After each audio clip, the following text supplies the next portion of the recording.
दोस्तों नमस्कार। मेरा नाम BS शेखावत है और मैं धार्मिक नगरी अजमेर से बोल रहा हूँ। रोज की तरह आज भी मैं टाइम्स ऑफ इंडिया अखबार का एक आर्टिकल आपके सामने लेके आया हूँ। आज के अखबार का आर्टिकल है today I will try not to ridicule your actions. देखो, टुडे एक एडवर्ब है, इसलिए इसके आगे कोमा लग गई। जब भी हम कोई चीज समय बताते हैं, जगह बताते हैं या कुछ ऐसी चीज बताते हैं तो उसको कहते हैं एडवर्ब। तो एडवर्ब को अलग कर दिया जाता है सेंटेंस में, उसको एडवर्ब को कोमा लगा के अलग बता देते, क्योंकि इस सेंटेंस से इसका कोई लिंक ज्यादा नहीं रहता है। आज बताया गया है समय, आज आई विल ट्राई, मैं कोशिश करूंगा, not to ridicule your actions, यानी not to ridicule your actions, तुम्हारे एक्शन को रिडिक्यूल नहीं करूंगा। रिडिक्यूल का मतलब होता है हंसी मजाक या हंसी नहीं उड़ाऊंगा, उपहास नहीं करूंगा तुम्हारे एक्शन का। ये एक कोई संत या कोई अच्छा आदमी ही ऐसी बात कर सकता है कि मैं तुम्हारी मजाक नहीं उड़ाऊंगा। एक अच्छा भला इंसान ही ऐसी बात कर सकता है। तो ये एक शीर्षक है इस लेख का। इससे हम क्या सीखेंगे, इसको पूरा पढ़ने के बाद पता चलेगा। ये लेख दी स्पीकिंग ट्री कॉलम के तहत किसने लिखा है? ये लिखने वाले हैं मिस्टर सुमित पॉल। ये सुमित पॉल भी एक लीजेंड पर्सनैलिटी है, यानी विख्यात फेमस पर्सनैलिटी। इनकी खासियत क्या है? Sumit Paul is an advanced research scholar of Islamic theology. इस्लाम के, सेमिटिक के, सिविलाइजेशन के, कल्चरल एंड रिलीजियस, इसके ये बड़े जानकार हैं। He has studied at Oxford, Cambridge, Columbia and Al-Azhar and has 3 doctoral degrees, 3 doctoral degree हैं इनके पास में। वो M Phil degree, 2 M Phil degrees हैं and a post doctoral degree है। ये इस तरह का एक विख्यात पर्सन है। इनके लेख टाइम्स ऑफ इंडिया अखबार में आते रहते हैं अक्सर।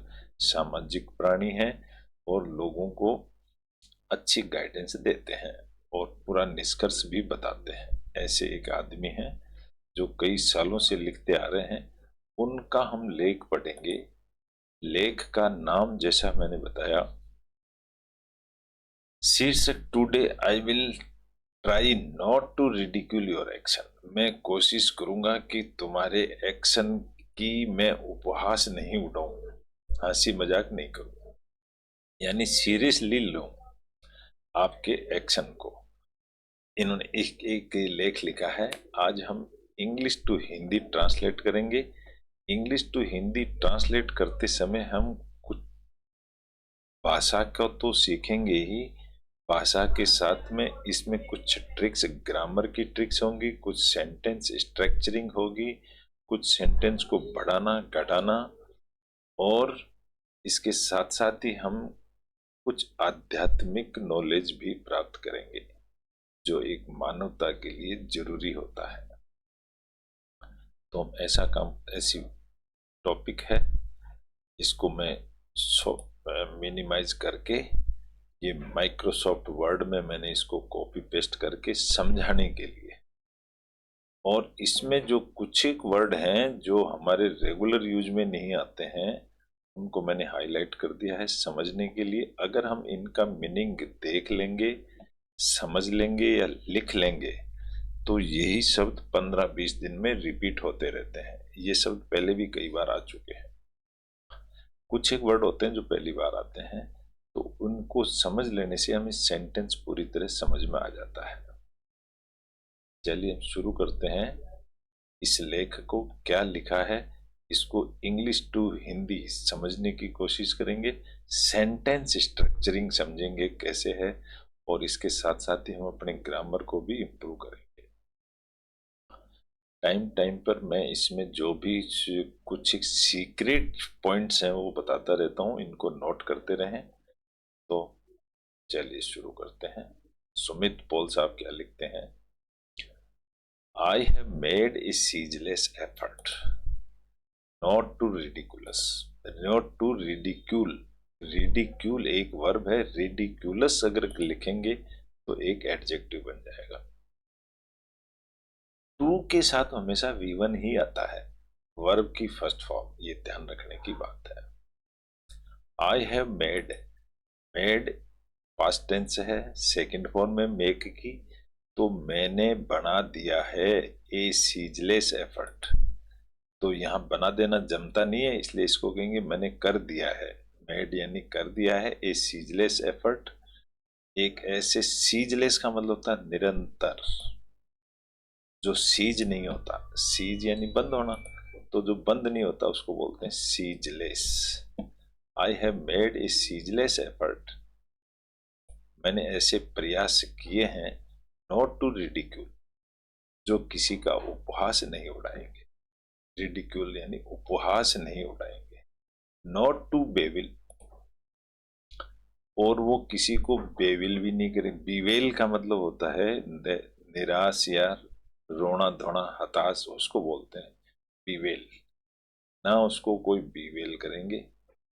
नॉट टू स्कॉर्न, स्कॉर्न का मतलब होता है घृणा, ना ही वो मेरे जो प्रयास हैं कभी किसी से घृणा करेंगे। Human actions, but to understand them, लेकिन उनको समझने की कोशिश करेंगे आदमी। These words of Dutch philosopher ब्रूच सिनोजा, इसमें पी साइलेंट रहेगा, या तो इसको पिनोजा कहेंगे या सिनोजा कहेंगे इसको। एक डच का फिलोसोफर है, उसका नाम है Baruch Spinoza. Can transform the texture, texture of the world and humanity. यहीं रुकेंगे हम।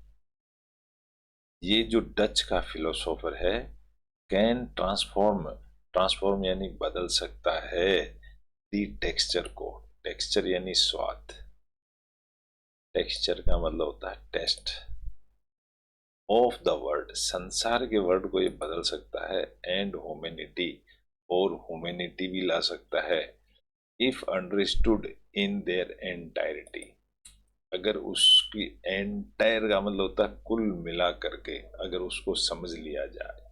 If understood in their entirety.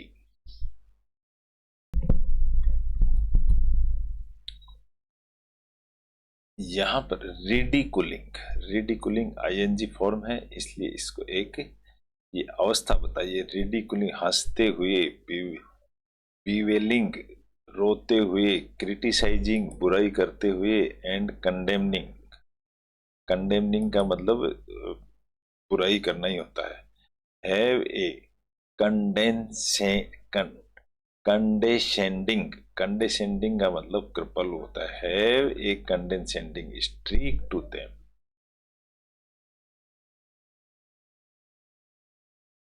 ये जो चीजें होती हैं, have a condescending streak to them.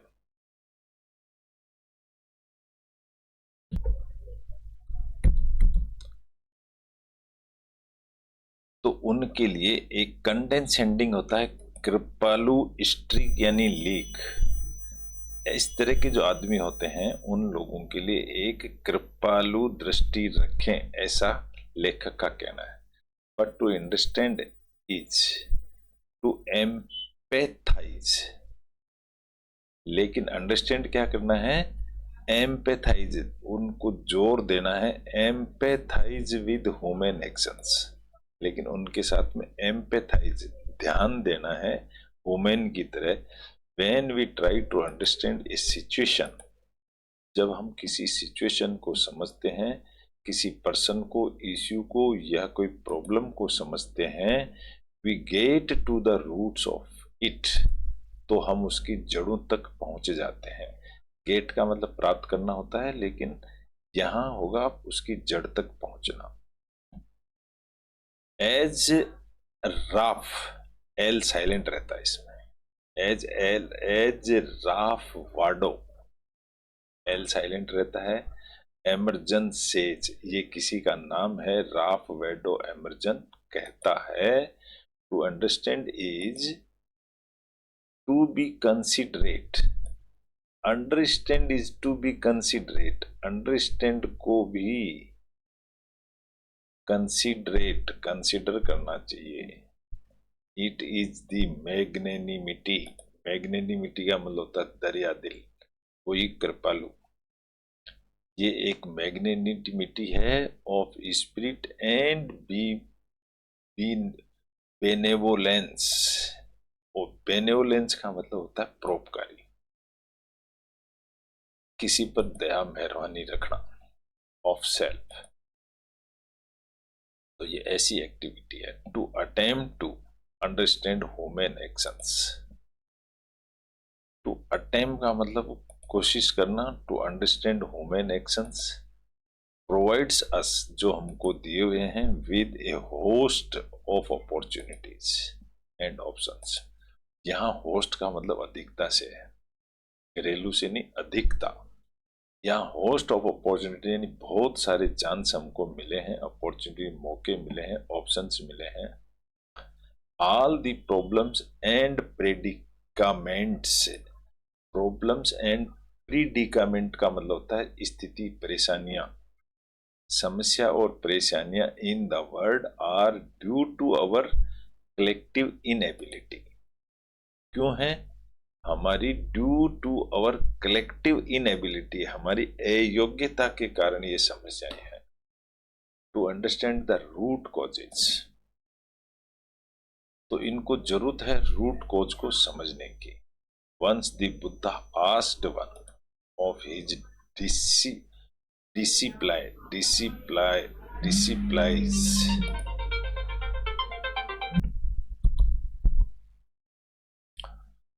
Buddha asked one of his disciples,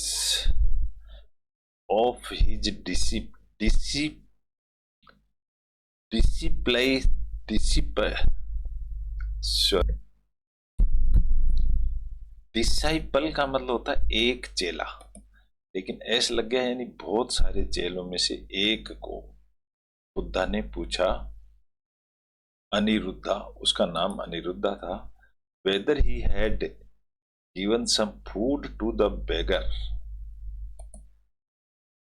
weather का मतलब, वेदर यानी चाहे होता है, यस या नो। क्या ही हैड गिवन, या हैड लगा है, इसका मतलब ये पास्ट टेंस की कहानी है। तुमने दिया था या नहीं, some food to the beggar, उस भिखारी को खाना दिया था या नहीं। Who used to sit, used to sit का मतलब बैठा करता है, अंडर ए बेनियन ट्री, जो एक बेनियन ट्री के नीचे बैठा है, उस भिखारी को तुमने खाना दिया या नहीं। ही एब्यूजेज मी, ये डबल कोटेड के अंदर लिखा हुआ है, इसका मतलब उसके वर्ड एज इट इज हैं जो उसने बोला। ही एब्यूजेज मी, वो मुझे गालियां देता है। The moment I approach him, the moment का मतलब उस समय जब मैं उसको अप्रोच करता हूं विद फूड।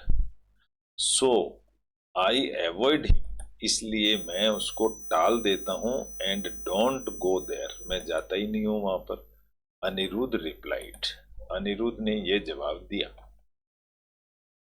यहां पर जब डबल कोट यहां चालू हुआ था तो यहां स्टॉप होना चाहिए, लेकिन इसने नहीं किया, लेखक ने, ये इसकी गलती है।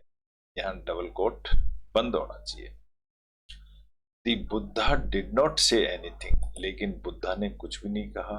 नेक्स्ट डे, अगले दिन, यहां फिर कोमा आ गई क्योंकि समय बताया जा रहा है। He himself went to give some food to that beggar. Buddha खुद उठ करके गए उसको कुछ खाना देने के लिए, भिखारी को। The beggar abused the Buddha too, तो उस बेगर ने बुद्धा को भी गालियां दी। अनफेज्ड, अब यहां पर अनफेज्ड एंड एटर्नली ट्रैंक्विल, यहां कोमा लगा दी। अनफेज्ड का मतलब होता है ना बिना परवाह किए, फेज्ड का मतलब होता है परवाह करना, और अनफेज्ड यानी बिना परवाह। एंड एटर्नली का मतलब हमेशा बना रहने वाला। ट्रैंक्विल का मतलब होता है शांत। ट्रैंक्विल यानी शांत बना रहने वाला। कौन? बुद्धा। दी बुद्धा सेड, बुद्धा ने कहा, सन, बेटे, I have bought some food for you, मैं तुम्हारे लिए कुछ खाना लाया हूं। That man again abused him, उस आदमी ने फिर बुद्धा को गाली दी। The Buddha didn't say anything, Buddha ने कुछ नहीं कहा, सेंटेंस खत्म नहीं हुआ यहाँ। He just sat there silently, जो बुद्धा थे वो वहीं बैठ गए साइलेंटली, चुपचाप। आफ्टर सम टाइम, यहाँ फिर कोमा लगा दी, टाइम बताया गया ना इसलिए। ही आस्क्ड दी बेगर, बुद्धा ने फिर बेगर से पूछा, सन, वाई डू यू गेट एग्जास्पेरेट। एग्जास्पेरेट का मतलब आग बबूला होना। तू इतना आग बबूला क्यों हो जाता है? When someone tries to give you food, जब तुम्हें कुछ खाना कोई देने के लिए आता है तो तू इतना आग बबूला क्यों होता है? The man started crying, तो उस आदमी ने चिल्लाना शुरू कर दिया। He said, उसने कहा, once a man gave him food, एक बार एक आदमी ने खाना दिया था। gave का मतलब था। laced with poison, लेस्ड का मतलब होता है लेस, यानी जूते की जो लेस होती है, फीता, उसको लेस कहते हैं। और लेस्ड का मतलब बंधा हुआ, लेकिन यहाँ बंधा हुआ नहीं, यहाँ होगा भरा हुआ विद पॉइजन, जो जहर से भरा हुआ खाना था। ही समहाउ सर्वाइव्ड, किसी न किसी तरह से वो जिंदा रह गया। But became suspicious of all and especially of those who tried to feed him, तब से वो हर आदमी पर, सस्पिशियस का मतलब होता है डाउट, शक करने लग गया। And all and all and especially of those who tried to feed him, especially जो उसको खाने के लिए मजबूर करते हैं, उनसे तो वो चिढ़ने लग गया। The ever smiling Buddha, ever का मतलब हमेशा खुश रहने वाला Buddha, took a bite of the food, उसने उस फूड में से एक घास लिया। टुक यानी खाया। ये खाने को हमेशा टुक ही बोला जाता है, टेक या टुक ईट नहीं बोला जाता है। Food that he carried for the beggar, जो उसके लिए लेकर के आया था बेगर के लिए। और कहा, सन, इट इज नॉट पॉइजन, उसको कहा ये जहर नहीं है। सी, देखो, आई हैव टेस्टेड इट, मैंने इसको चेक किया है, खाया है। द बेगर स्टॉप्ड क्रसिंग, तो बेगर ने, कर्सिंग का मतलब होता है शराब देना, कर्स यानी शराब देना, उसने बंद कर दिया शराब देना या गाली बकना। एंड एक्सेप्टेड फूड, स्वीकार कर लिया from him. Such is the power of understanding, यही अंडरस्टैंडिंग की एक पावर है। The first step to acceptance, पहला स्टेप है स्वीकार करो। एंड ओनली विद एक्सेप्टेंस, और स्वीकार करने के साथ ही कैन देयर बी रिकवरी, साथ साथ ही रिकवरी शुरू हो जाती है। आगे लिखा गया है, टू टू स्पिनोजा, स्पिनोजा भी एक कोई लेखक रहा हुआ है, कोई महानतम आदमी। Understanding is not a stand alone quality, वो टू स्पिनोजा का मतलब स्पिनोजा के लिए। Understanding is not a stand alone, understanding अकेली खड़ी नहीं हो सकती क्वालिटी के साथ। स्टैंड एलोन क्वालिटी, अंडरस्टैंडिंग से काम नहीं चलेगा। तो इट मस्ट बी अंडरस्टूड, ये समझना चाहिए, as a part of a process, इसको पार्ट ऑफ प्रोसेस बनाना चाहिए। In passion and action, he says, वो कहता है, दैट वन मस्ट ऑब्जर्व, एक जने को ऑब्जर्व यानी ध्यान से देखना चाहिए, and then try to understand, और फिर समझने की कोशिश करनी चाहिए। This will lead to discernment. Discernment का मतलब होता है हमारा विवेक, हमारा समझ, हमारा ज्ञान। ये हमें समझ की तरफ ले जाएगा। Which is turn, which in turn will pave the way. देखो यहाँ पर क्या, विच इन टर्न, जो कि इन टर्न लौट करके आएगा, विल पेव, पेव का मतलब होता है मजबूत करना। Which will pave the way, उस रास्ते को मजबूत कर देगा, टू नॉलेज वाले रास्ते को, एंड अल्टीमेट विजडम, और ज्ञान वाले को। इन शॉर्ट, मैं आईब्रो बढ़वा के आ रही हूँ। हाँ जाओ। तो है ना। वी ऑब्जर्व, हम महसूस करते हैं, अंडरस्टैंड, समझते हैं, डिसर्न, समझ से काम लेते हैं, एंड डेड्यूस, डेड्यूस का मतलब होता है निष्कर्ष, और निष्कर्ष निकालते हैं। स्पिनोजाज ह्यूमेनिस्टिक, ह्यूमन का मतलब होता है आदमी, ह्यूमेनिस्टिक यानी आदमी की योग्यता जुड़ जाती है, एडजेक्टिव हो गया। स्पिनोजा की योग्यता observation, enables and exhorts, exhorts का मतलब होता है उसके उपदेश, us to be soundly ethical, उसकी नैतिकता, एथिक का मतलब होता है नैतिकता, उसके जो विचार हैं वो इतने नैतिक हैं, एंड ह्यूमनली अंडरस्टैंडिंग, आदमी के लिए समझ की बातें हैं। Even the Jain concept of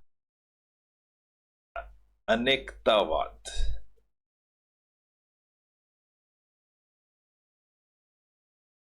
Jain का कंसेप्ट है अनेकतावाद, उसी को कहते हैं प्लूरलिज्म। प्लूरल का मतलब बहुत सारे लोग इकट्ठे। Is based on observing and understanding another person's stand and stance. Stand यानी खड़ा होना, और स्टेंस यानी स्थिति। स्टेंस का मतलब होता है स्थिति। The universal quality of understanding is a must to douse. To douse का मतलब होता है डूबना। पानी में कोई गोता लगाता है उसको कहते हैं douse. The flames of violence, जो अंडरस्टैंडिंग है उससे जो वायलेंस की जो फ्लेम्स होती हैं सब खत्म हो जाती हैं, पानी में डूब जाती हैं, ब्लड शेड वाली एंड वाइड स्प्रेड डिस्क्रिमिनेशन वाली। Spinoza went further to include God, फिर वो स्पिनोजा की बातें आगे भगवान तक जाती हैं, to in the ambit, ambit यानी दायरा ऑफ अंडरस्टैंडिंग। तो वो गॉड तक कैसे जाते हैं देखते हैं। अकॉर्डिंग टू हिम, उसके अनुसार, one must understand every phenomena. Phenomena का मतलब होता है घटना, उसको प्रत्येक घटना को देखना चाहिए, समझना चाहिए, including God, before believing in it. भगवान में भी विश्वास करने से पहले उसको जांचो परखो, ये स्पिनोजा का कहना है। This is this is known as Spinoza's God, ये भगवान, स्पिनोजा का भगवान है। आइंस्टीन टू बिलीव्ड, आइंस्टीन एक साइंटिस्ट हुए थे, उन्होंने भी विश्वास किया इन स्पिनोजाज गॉड में। Of all the 17th century philosophers, of all सब कुछ के होते हुए द 17th सेंचुरी फिलोसोफर्स, पहले फिलोसोफर्स बहुत होते थे, Spinoza is among the most relevant today. उनमें से स्पिनोजा है वो बहुत ही रिलेवेंट यानी संबंधित है, because he combined reason with vision, क्योंकि वो रीजन को विजन के साथ जोड़ देता है, इसलिए वो अच्छे दर्शन शास्त्री हैं। रेशनली विद ह्यूमैनिटी, रेशनली का मतलब होता है तर्क संगत, with humanity and passion with action.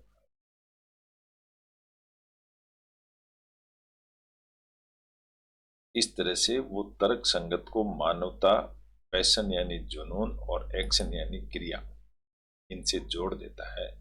He didn't just philosophize, वो सिर्फ दर्शन शास्त्री ही नहीं है, he also humanized, उसके अंदर मानवता भी है। तो नवंबर 24 आज तारीख है, इज स्पिनोजाज बर्थ एनिवर्सरी, आज उनकी बर्थ एनिवर्सरी भी है 24 नवंबर। इस तरह से एक छोटा सा टॉपिक था, समझ का, प्यार का, भाव का, एक दूसरे को समझने का टॉपिक था, और छोटा सा टॉपिक था जिसमें भगवान बुद्धा की एक छोटी सी कहानी शामिल है। आशा करता हूँ आपको अच्छी लगी होगी, और इंग्लिश टू हिंदी हम ट्रांसलेट करने में आनंद आ रहा होगा।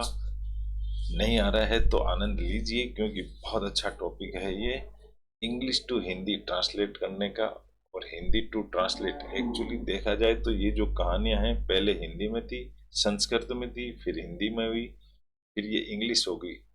अब इंग्लिश से ये वाइड स्प्रेड हो गया, पूरे संसार में फैल गया। अब हम वापस इसको हिंदी टू इंग्लिश ट्रांसलेट कर रहे हैं, इसलिए ऐसे टॉपिक्स हैं।